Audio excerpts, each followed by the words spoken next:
নমস্কার বন্ধুরা, কেয়াস ওয়ার্ল্ডে সবাইকে স্বাগত। আজকে আমি এঁচোড় চিংড়ি রান্না করব, সেটা আপনাদের সাথে আমি শেয়ার করব। আপাতত এঁচোড়টাকে আমি সিদ্ধ করে নিই, এই গ্যাসে বসিয়ে দিলাম, সিদ্ধটা হোক। এঁচোড় চিংড়ি রান্না করতে গেলে প্রথমে এই সিদ্ধ করা এঁচোড়টাকে আমার ভালো করে ভেজে নিতে হবে।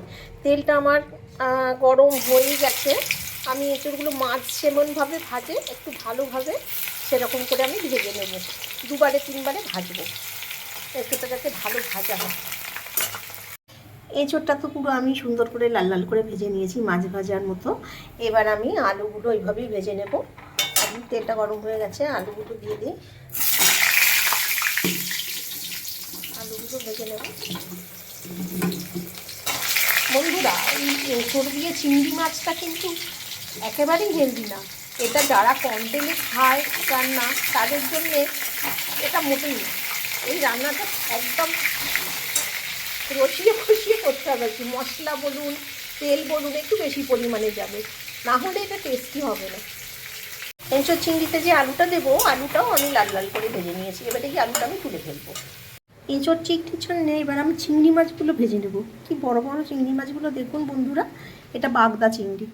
যে কোনো চিংড়ি দিয়ে হয়, আমার ঘরে যেহেতু বাগদা চিংড়ি নিয়ে এসছে, আমি বাগদা চিংড়ি দিয়েই করছি। চিংড়ি মাছগুলো আমি ভেজে নেবো। তেল গরম হয়ে গেছে।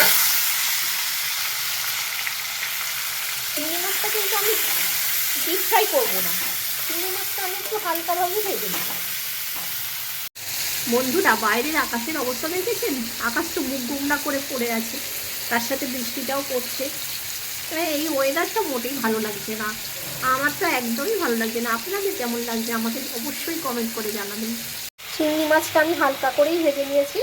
এইরকম ভাজাটা এরকম হবে, ডিপ ফ্রাই হবে না। এবার আমি তুলে নেব। তেলটা গরম হয়ে গেছে, এবার আমি সম্ভারটা দেবো। জিরে আর শুকনো লঙ্কা ফোড়ন দিলাম, আর তেজপাতা।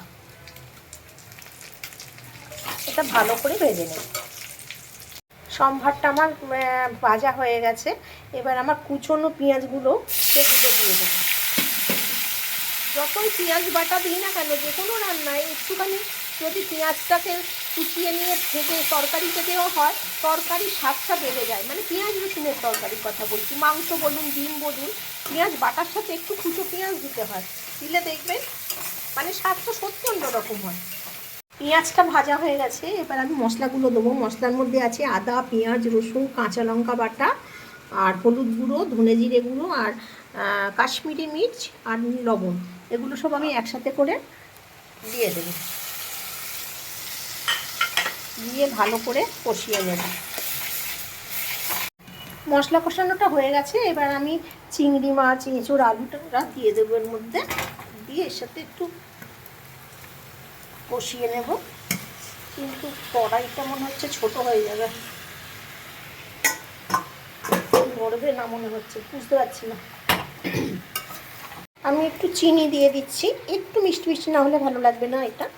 একটু চিনি দিয়ে দিই, আর গরম জল দিয়ে দিলাম। আমি যে কেটলিতে গরম জল করে রেখেছিলাম, গরম জলটা দিয়ে দিলাম। গরম জলটা দিলে তরকারিটার স্বাদটা ভালো হয়। তরকারিটা এবার আমি ঢেকে দেবো, ফুটতে দেবো।